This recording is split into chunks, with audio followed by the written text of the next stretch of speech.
এই পথ যদি না শেষ হয় তবে কেমন হতো তুমি বলো তো। কি আমার গান শুনে রাগ করলা?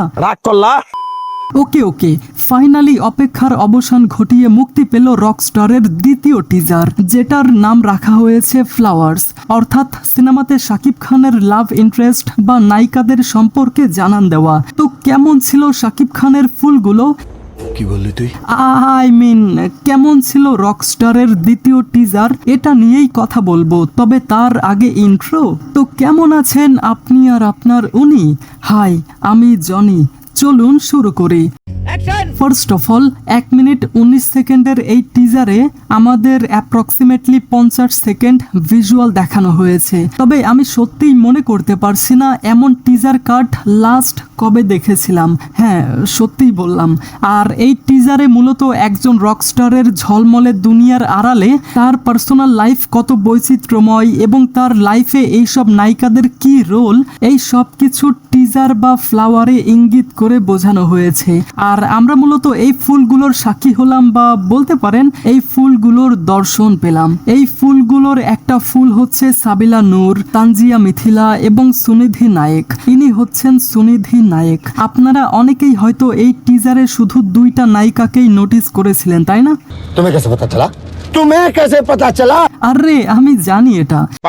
আর এই 3 জন নায়িকাদের মধ্যে প্রবাবলি 2টা নায়িকা এমন একটা ট্র্যাজেডি ক্রিয়েট করবে যার ফলে হয়তো মেইন নায়িকা অর্থাৎ সাবিলা নূর শাকিব খানের থেকে দূরে চলে যাবে। আর যেহেতু আমরা জানি এটা একটা রোমান্টিক মিউজিক্যাল জনরার ফিল্ম, তাই এখানে মনোমুগ্ধকর ভিজুয়ালের সঙ্গে অনেকগুলো গান দেখতে পারবো। আর এই ফ্রেমটা দেখে সত্যিই আমি অবাক হয়েছি। প্রবাবলি এটা তখনকার সিন হবে যখন তারা কোনো নেশা করবে এবং নিজেদেরকে হাওয়ায় উড়তে থাকা ফিল করবে।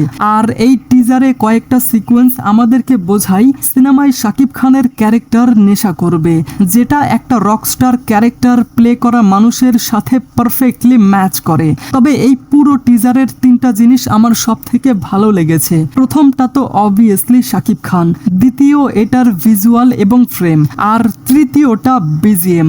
মানে আমার কানে এখনো বাজছে। এটা সত্যিই ভালো লেগেছে। এছাড়া ডিফারেন্ট হেয়ার স্টাইলে শাকিব খানকে কিন্তু জোস লাগছিল। যেহেতু আমরা জানি এই টিজারের মাধ্যমে নায়িকাদের ইন্ট্রোডিউস করানো হয়েছে, তো সেই হিসেবে এখন আমি এটা বলতেই পারি এটা একটা পারফেক্ট কাস্টিং। মানে এখন পর্যন্ত তো পারফেক্টই লাগছে। আমি সাবিলার কাজ দেখেছি, বাট মিথিলা এবং সুনিধি নায়কের কোনো কাজ এখনো দেখিনি, তাই আমি অনেক এক্সাইটেড। আর হ্যাঁ, যাওয়ার আগে আরো একটা কথা বলি।